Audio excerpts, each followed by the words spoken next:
Morning, folks, and just to let you know, we're going to skip the usual show routine here today.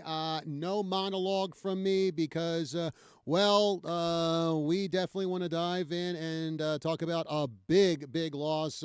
Not just to the local sports world, but just our community in general. Of course, I think by now everyone knows about the passing of Cal Cordes. He passed away Sunday night up at the Prescott VA. Uh, to say local legend is probably an understatement when talking about Cal Cordes. Just did so much for Prescott High School, so much for the community. So for today, we're going to be paying tribute to Cal, his life, and everything that he did for the Prescott community. And we're going to start off with the guy who I'm sure probably knew him better than anyone, and well, that's his son, Kelly Cordes, and we've got Kelly on the line with us right now here on the Tri-City Sports Roundup, so we'll go to the phones and talk to Kelly. So, Kelly, good morning. Thank you very much for joining us here on the show. Good morning. I'm still getting over the Badger onslaught last night. You know what? Before we dive into that, I was thinking about this after the game last night. For those who might have missed it on our sports station KNOT, the Team 1450. Prescott with, get ready for this, Prescott with a 109-29 absolute destruction of Mojave.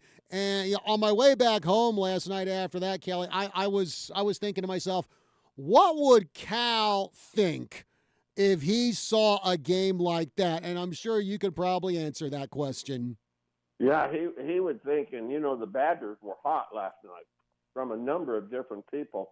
He would have said the Badgers could have drop kicked the basketball up at the rim and it had gone in.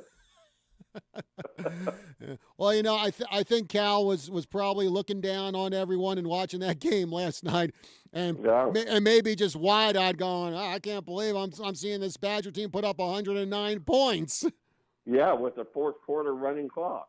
Oh boy, it was something, and of course, I mean, I think one of the things you've said that probably no one in the history of Prescott ever has seen more Prescott games, not just basketball games, but Prescott football games, basketball games, baseball games, softball games, volleyball games than your dad did. He was there all the time. He I don't think there's a close second on that. He loved the Badgers, and you're right. He's probably saw more Badger athletic events than anyone, and so he was definitely a Badger through and through. Mm-hmm. And Kelly, I know when I posted the story we did with you, where you were talking about your dad, I posted that on my Facebook page, and I did have quite a few former local Prescott athletes and athletes that I've covered over the years, expressing their condolences and their memories for Cal. And I think for those athletes, they knew Cal as a Prescott super fan. He was always at the game. He was always at the games. They would go up to him, say, "Hey, Cal, how you doing?" Or, "Hey, Mr. Cordes, how you doing?" and shake his hand. So for a lot of those athletes that I cover, they think of Cal as a Badger super fan. But certainly Cal's legacy goes back to when he was a teacher and a coach at Prescott High School. So maybe for people who aren't familiar with Cal's background before he retired and became the Prescott superfan, if you could enlighten them about what were some of the things that Cal did during his employment at Prescott High School. Well, he started teaching at Prescott High School in 1959. He taught driver's ed. And I kind of chuckled the other day because when I was talking to Butch Hampton, he said, well, he not only coached me in football, he taught me how to drive. So, and then Dad was with Prescott High School for 7 years. He resigned in the spring of 1966. What a lot of people don't know, John, is he is an original faculty member of Prescott College. Prescott College, their first year in operation was the fall of 1967, and they thought they were going to have an athletic program, and after a year they decided against it, and so they laid Dad off, and then Dad went back teaching at the school district, and he went to teaching at the junior high, and then when Granite Mountain Junior High opened in the fall of 1976, he went out there, and so he finished his career teaching and coaching out at Granite Mountain Junior High. And in those days, the junior highs in Prescott had grades 7, 8, and 9. Mm-hmm. And then, of course, you mentioned his teaching career, but there was also his coaching career, which encompassed both football and basketball. So, again, for those, I think especially for some of the athletes who've gone through Prescott in the last 10, 20 years, just talk about Cal's coaching career and what he did for Prescott. Well, he coached mainly freshman football. He was the head football coach in the fall of 1960. And there was some political shenanigans going on. And after 1 year, Dad didn't want any part of it. He resigned after 1 year. The Badgers were 0-9 that year. And they lost 5 games by 6-0. They just had a hard time scoring. And so Dad had the football program for only 1 year. And then he would coach many years of freshman basketball, and then he was the baseball coach from 1960 to 1966. Mm-hmm. And in 1963, he had an assistant by the name of Les Fennerson, and when Dad resigned as the baseball coach, Les took over for him. Mm-hmm. So then after that, when he came back to the school district, he coached freshman basketball at Prescott Junior High and also Granite Mountain Junior High, and then he was just involved in putting on tournaments, basketball tournaments, and he refereed for 30 years. A lot of people don't know that he refereed football and basketball for 30 years. Yeah, and again, And again, going back to his time as a driver's ed teacher, any particular stories from either yourself or one of his students about what kind of driver's ed what it was like to be in the car with Cal as he was teaching kids how to drive around Prescott? Well, Steve Blair made mention yesterday that Dad took him out on Highway 89A, which was a narrow 2-lane road in those days, and he says, "Steve, I want you to get." He says, I want you to get your vehicle up to 100 miles an hour. And, of course, Steve is asking why. And he says, well, I'm going to have you put on the brakes and let's see how your reaction time is. We laughed about that on the air yesterday. And then everybody, all the students liked him because at the end of every week, he would stop by the Dairy Queen and buy a couple of people in his car either milkshakes or ice cream sundaes. By the way, they just tore down that old Dairy Queen on Gurley Street. By the way, yeah. Man, well, I'll tell you this, Kelly. Hearing just a couple of those stories, it makes me wish that I had your dad as a driver's ed teacher when I was back in Jersey, because it certainly sounds like it would be a lot better time than the butthead I had as my driver's ed teacher. Geez, I couldn't stand that guy.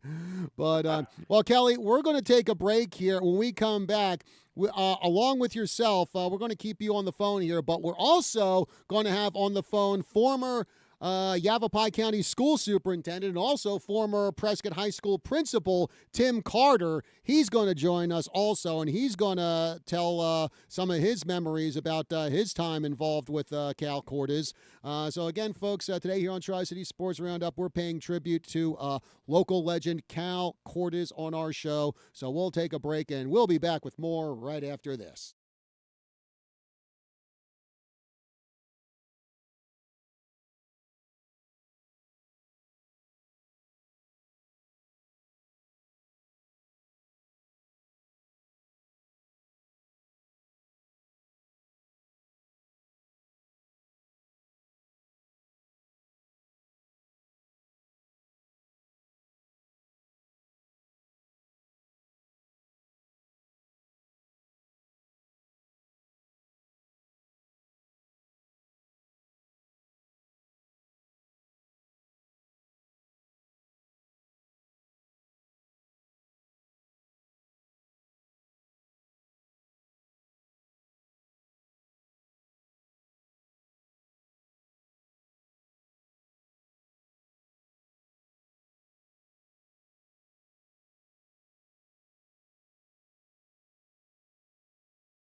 And we are back here on the Tri-City Sports Roundup this morning. John Rust with you as we pay tribute to local legend Cal Cordes. And we've been talking to Cal's son, Kelly, who you also heard yesterday on KYCA PM. I believe Pat Kirkendall was hosting that show.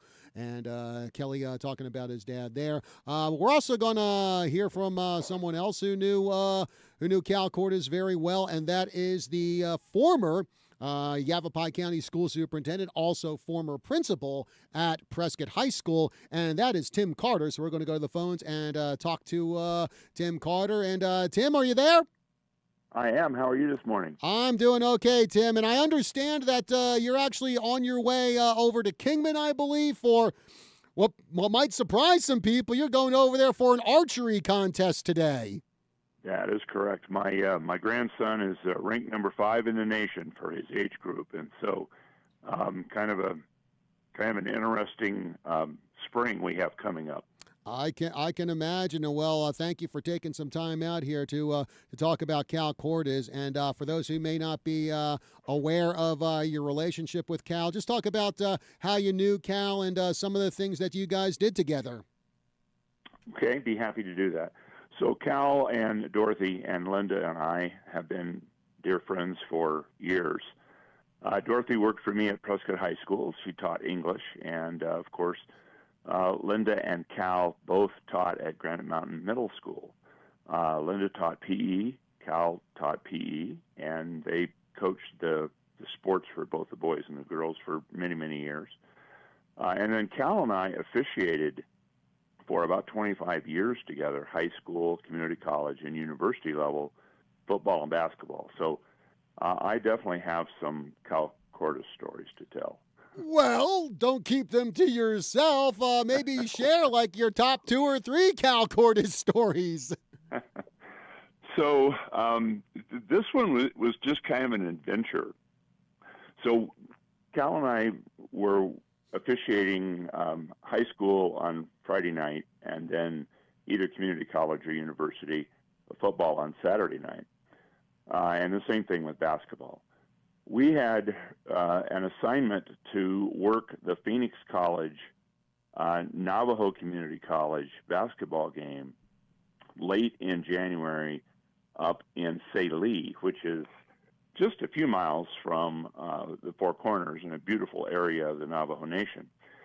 And what Cal had arranged is because we were spending a lot of time on the road, and sometimes we would drive 5 or 6 hours to get to a game, work the game, and then have to drive 5 or 6 hours back. So he identified a gentleman who was training pilots, and he had a twin-engine plane that seated 2 in front and 2 in back. And so he said, we're going to be flying anyway with a student, and if you guys will simply pay the gas, then we'll fly wherever you need to go.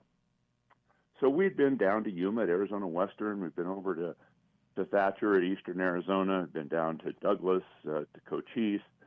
And so we flew into Saline. But en route, we learned, at least Cal and I learned, that they don't really have an airstrip in Saline. Just adjacent to their campus is some teacherage. And so there's a roadway that separates houses on each side of the street. And that is the landing pad in Saline.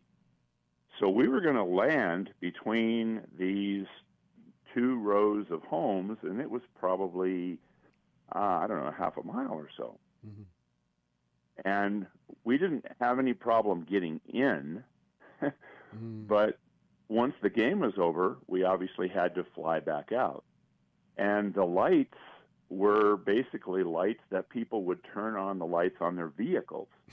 So we could see this roadway, and you're flying this plane, or you're taking off this plane between 2 rows of homes. And during the game, it had started snowing. So here we are taking off between rows of houses on what looked like a city street in a snowstorm. And Cal and I are looking at each other like, what did we get into here? Anyway, it worked out really well, but only Cal Cordes could create a situation like that to create excitement. Oh man!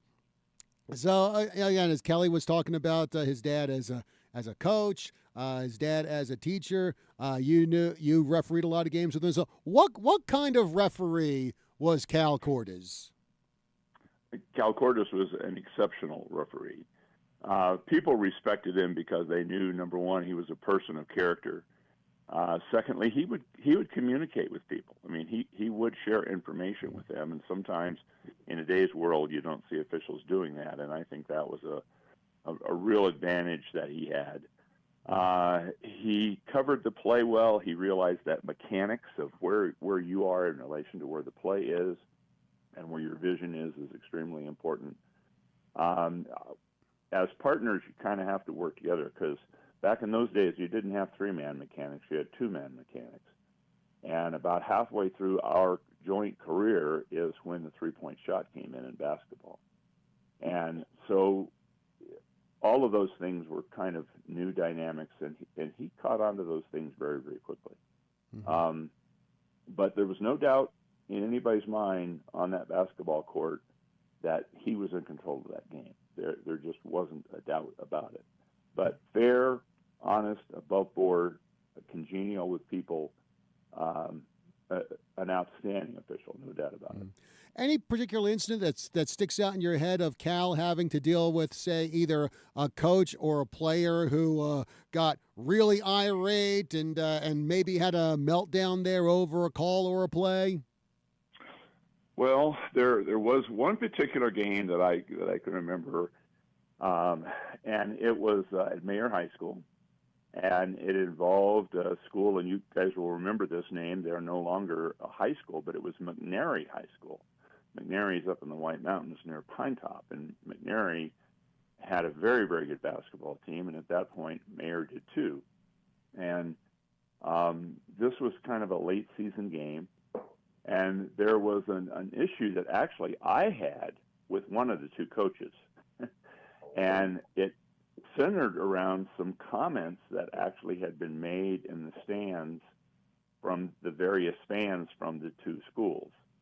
And so the coach also happened to be the athletic director. And so he was the person that we had to ask to go up and resolve the issue with the parents and either remove them or make sure that those kinds of comments weren't going to continue. Mm-hmm. And so we had already had those conversations with the coach, and he really wanted to focus on coaching instead of being the athletic director, and we understand that. But in small schools, many times you wear multiple hats. So we're getting down late into the game, and we'd have already had the conversation with this one coach. And I made a call. It was my call, not his. But I made a call. And it was probably one of the hardest calls in basketball. Is it a charge or is it an illegal block? Well, I determined that it was a charge. And that call went against Mayer. And the coach is out on the court. And so I teed him. And then I am headed to the bench to report the foul and to report the technical. And he's talking.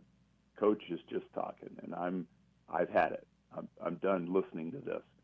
And I turned to head toward the coach, and I ran right into this huge human being, Cal Cordes. And he said, "You need to report the foul." And I stepped around him to go over and talk to the coach. And he stepped right in front of me, and he said, "You need to go report the foul." So I did. We came back. We finished the game. Everything worked out great. Mm-hmm. But I think I would have had a face-to-face, nose-to-nose with that coach had Cal not done what he did. Mm-hmm. And that's just the kind of person he was. That was Cal Cordes at his very best. Yeah, good job of diffusing the situation there. Well, Tim, we want to thank you very much for taking some time out. I know you're heading out to Kingman today, but thank you very much for taking some time out and telling a few stories about Cal Cordes and just what kind of person, what kind of referee he was, and again, taking part in our tribute here to Cal. Tim, thank you very much, and hey, you have yourself a good rest of the day. You're welcome. Thank you for honoring a great man. And Tim knows that my dad thought the world of him. Mm-hmm. Yeah, it was a special relationship, no doubt about it. Yeah. Mm-hmm. That's for sure. All right. Hey, Thank Tim, you, gentlemen. You got it, Tim. Have yourself a good day. All right. Bye-bye. All right. Again, that is Tim Carter, former Yavapai County School Superintendent, former Prescott High School principal. Glad to have him on the show. And Kelly, I don't know how many people out there realize that Cal Cordes did referee for a while. Only 30 years. Oh, man. I refereed 30 years. Yeah. Well, folks, we're coming up to another break here on the show. When we come back, we expect to have one of Cal's former players give us a call, and that is Bobby Manriquez, and we'll be talking to him and getting his memories of Cal Cordes. Cal Cordes, of course, passing away on Sunday up at the VA at the age of 98. And before we go to break, as usual, it's time to see who shined over the past 7 days as we present the Tri-City Sports Roundup 3 Stars of the Week. Starting with the ladies, our number 3 star is Taylor Hogan of the Bradshaw Mountain Soccer Team. She had the game-winning goal on a 40-yard free kick in the Lady Bears' 3-2 win over Mojave Tuesday. The number 2 star is Bella Apt of the Prescott basketball team. She netted 20 points in the Lady Badgers' 47-41 victory over Mingus Tuesday. And our number 1 star of the week is Callie Smith of the Bradshaw Mountain basketball team. She recorded 21 points, 11 rebounds, and 5 assists in the Lady Bears' 46-29 triumph over Lee Williams on Tuesday. Now for the guys, our number 3 star is Alexis Perez of the Bradshaw Mountain soccer team. He had a hat trick in the Bears' 10-2 rout of Mojave Wednesday. The number 2 star is Zane Gall of the Prescott basketball team. He notched 29 points in the Badgers' 87-35 drubbing of Mingus on Tuesday. And our number 1 star of the week is Uriah Tennett of the Prescott basketball team. He posted 32 points in the Badgers' 87-35 shellacking of Mingus on Tuesday. Congratulations to our 3 stars of the week. Before we go to break, just want to give a congratulations out to Zane Gall because, last night he was honored for getting the 1,000th point of his career earlier in the season. But last night, Gall reached a milestone as he grabbed his 900th career rebound for Prescott. And there is a chance that Zane Gall could get up to 1,000 before the season is over. And how many high school basketball players out there can say that they are a 1,000 player? All right, folks, break time here on the Tri-City Sports Roundup. We'll be back. We still have Kelly Cordes on the line with us, Cal's son. And when we come back, we'll be talking to one of Cal's former players, Bobby Manriquez. So we'll be back with more right after this.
We are back here on the Tri-City Sports Roundup. John Rust with you here as we pay tribute to local legend Cal Cortez, teacher, coach, referee, super fan, so many titles you can hang on him. Also, United States Army veteran. We definitely have to mention that one as well.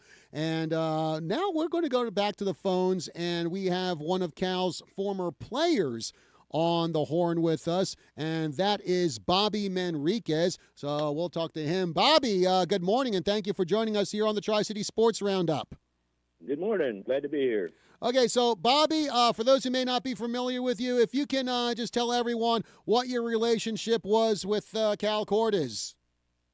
Well, first of all, I didn't have a father. I grew up just with a mother, and I met Cal and Callie, I would say, back in 1958. I was only about 4 years old, and we were pretty close to being neighbors. And Cal built Callie a good old sandbox. And it wouldn't believe it, they came out, and who was playing that sandbox with me? That's how we met. But from there, we went on, and Kelly and I grew up together. So whenever we competed, we played together. Cal was going to always be there. He would always be there, and I would always be next to Kelly. I'd listen to whatever Cal had to say to Kelly, and it'd just drive right into me. He was a mender. He was, I respected him, and I loved him. I really did. It was an honor to even know him. Mm-hmm. And I think that's the big thing, especially when you get down to the high school level, because when you're a coach there, you're not just a coach. Like you said, you're part coach, you're part mentor, you're part father figure. And I'm sure that, Cal was not only a mentor and father figure to you, but I'm sure a lot of other guys that he had come through his football, baseball, and basketball programs.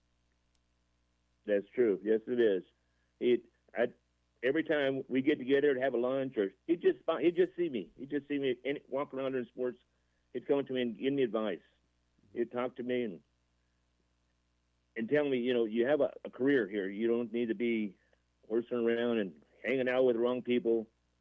And it did help. I did take that advice. And, I really appreciated it. You mentioned that piece of advice. Was there any other piece of advice Cal gave you when you were on his teams that really stuck out in your head and just lasted a lifetime with you? Yeah, I was down in Mesa he was our American Legion coach, and he gave me a call when I was down. I go, hey Bob, we're gonna be down in Mesa. Can you come down and play with us? And I go yeah, I can. But one thing, I didn't bring my gear. I don't have no much stuff. He goes, don't worry about it. I'll get it. I'll bring it for you. And so I went over to the ballpark, and there he was. He had a uniform for me, had shoes for me, and I was a little out of shape, so I wasn't really ready to play. And I go, well, Cal, what do you want me to play? And he goes, you're pitching tonight, Bob. I go, what? Pitching? So I got out there and pitched. I didn't do very well at all. We got killed. We got smashed.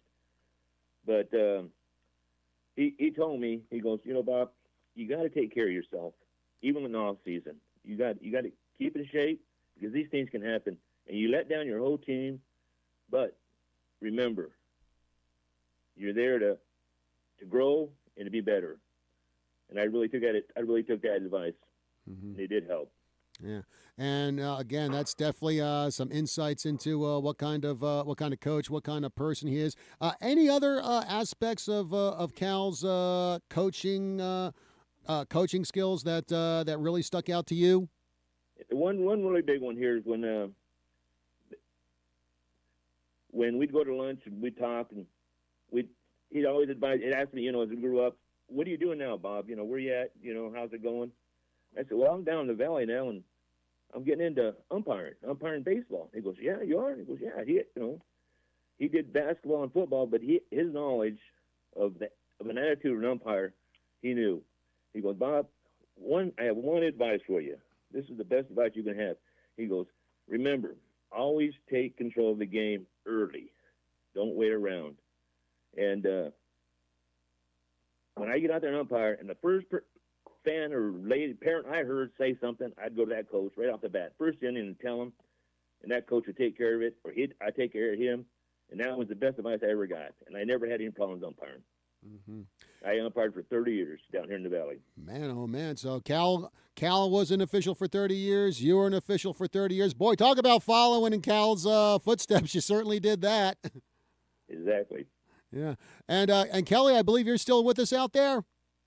I am, and Bobby is not remembering that we were in a championship game in the state Babe Ruth tournament in Douglas, and Bobby threw a one-hit shutout for us to win the state title. You remember that, Bobby? Yeah, I remember. That was a great season. Mm-hmm. And your dad did a great job. Oh, we went up to the Pacific Southwest Regional at the first time I'd ever been to Elko, Nevada. We had a lot of good times, didn't we? We sure did. A lot of good times. Mm-hmm. And Bobby, I believe you were also on one of Cal's football teams when you were in high school. Is that correct? I was. Football was one of my sports also. Mm-hmm. And any particular memory of you being on Cal's football team stick out to you? Well, I played quarterback, and I went back. We were playing Flagstaff, and I went back to throw a pass, and this guy came by and slingshot me right over the head, and knocked me. I was out, and they had to pick me up to get me up. It was one of these things, concussion, whatever. You don't know what you're going to have, And Cal goes, he took me over. And he goes, he made sure that I was ready to play anymore. He talked to me, gave me all the medical advice, you could give to a person like they just got hit that hard. Mm-hmm. And I really appreciate that. Mm-hmm. And again, Bobby, like I said, looking back on Cal's life, Cal's career, if you had to maybe pick a few words just to sum up what kind of person Cal was, what would they be? Well, I just like to say, this advice goes to Kelly also. Cal lives on in you, Kelly.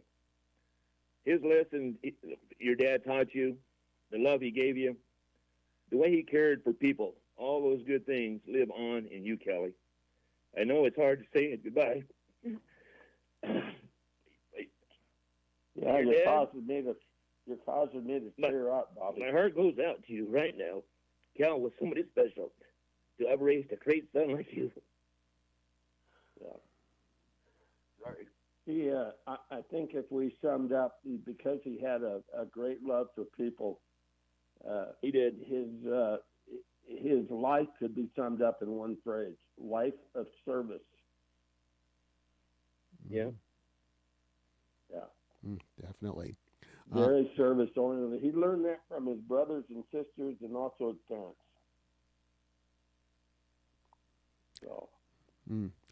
Well, hey, Bobby Manriquez. Hey, I want to thank you very much for joining us here on the Tri-City Sports Roundup this morning, sharing your thoughts on Cal Cortez as we pay tribute to, again, who I call a local legend here, and I think giving people a lot more insight about how he did more than just coach athletes.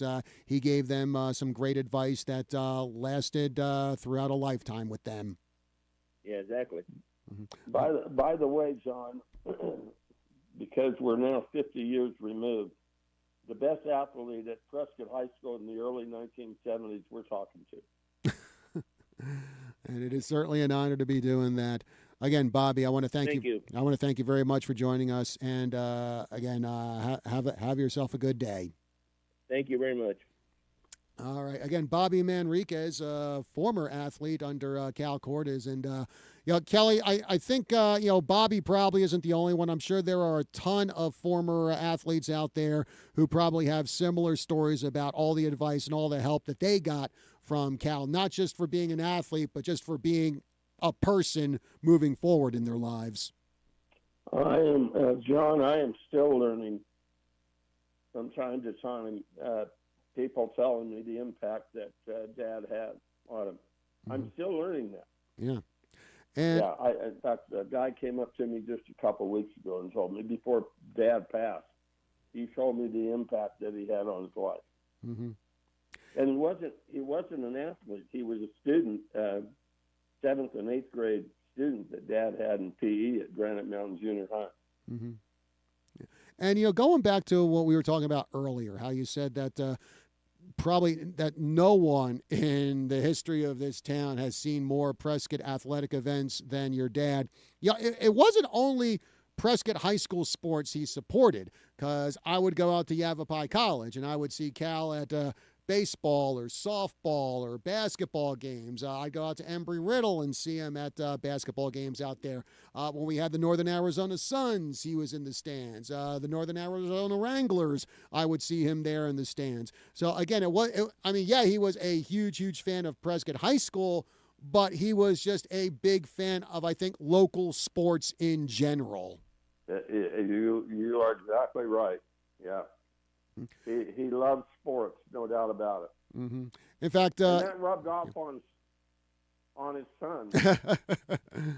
Yeah, I think that's for sure too, and it kind of brings me to a personal story I have about Cal, and I mentioned this on our broadcast on during the Prescott Goldwater basketball game that we had Monday on our sports station, the team 1450 KNOT, but this is a few years ago.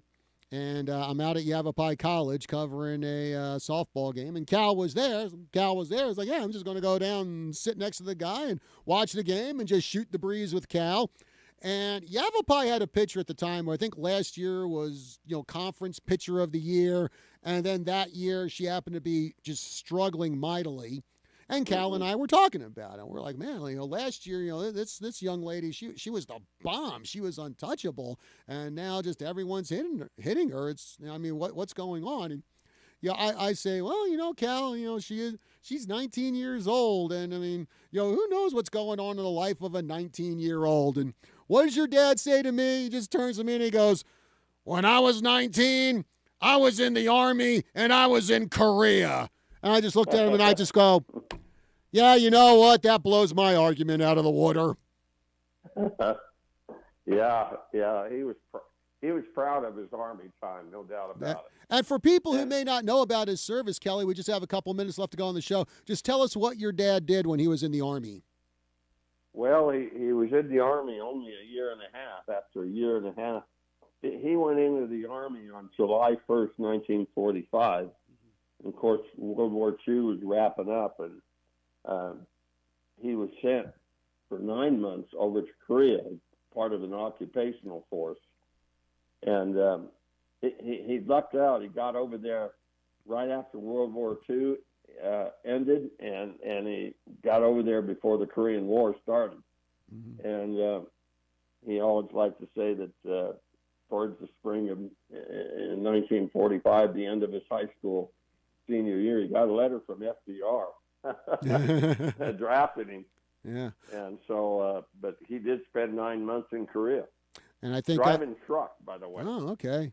Well, I think very fortunate for Cal, because you said he went in the Army in July, so he would have probably been finished with basic training, I would say, by September. Right. And you know what? Maybe getting a little controversial here, but I'll tell you, if it wasn't for the atomic bombs and the surrender of Japan, Cal might have been involved in Operation Downfall, which would have been the invasion of the Japanese home islands, and everything that I've seen about that suggests it would have been an absolute bloodbath. And fortunately for Cal, he did not have to take part in that. And if he did, who knows? We may not have ever even known Cal Cordes. You're right. I think President Truman definitely made the right decision. The Japanese just were not willing to surrender, but a couple of atomic bombs did the trick. Yeah, that's right. And, well, Kelly, we are coming up to the end of the show here. We did have someone call in. Unfortunately, I think we're kind of out of time to take calls, but it's a guy named Chris who said that Cal helped him build the horseshoe pit out at Watson Lake. That's another thing your father was involved with big time, horseshoes. John, that horseshoe pit thing out there, that wouldn't have happened without Cal Cordes. Mm-hmm. Dad approached Mayor Rollie Simmons, and they approached Joe Baines, who in those days was still working for TNT Construction before he became Parks and Recreation Director. He approached those guys, and they made it happen. Great. And so the horseshoe courts at Watson Lake are really the responsibility of Cal Course. And great. Well, Kelly, again, we got to wrap things up here on the show. But hey, I want to thank you for joining us once again here on KYCA and talking about your dad. And before we go off the air, just want to let everyone know it is official on March 29th at 1 p.m. at the Prescott High School Gymnasium. There will be a celebration of life for Cal Cortez. And I got a feeling that gym's probably going to be overflowing capacity for this one. Kelly, again, thanks a lot for joining us, and I guess I'll see you Tuesday night when we head up to Coconino for the Badger game. Hey, thanks for the support by KYCA and you, John. Yeah, you are quite welcome, Kelly. Cal did a lot for this community, and we're glad to honor him. And well, folks, again, that is going to do it for our show. And Cal, rest in peace, man. You did a whole lot for this community, and we are certainly appreciative for it. Folks, that's going to do it for our show.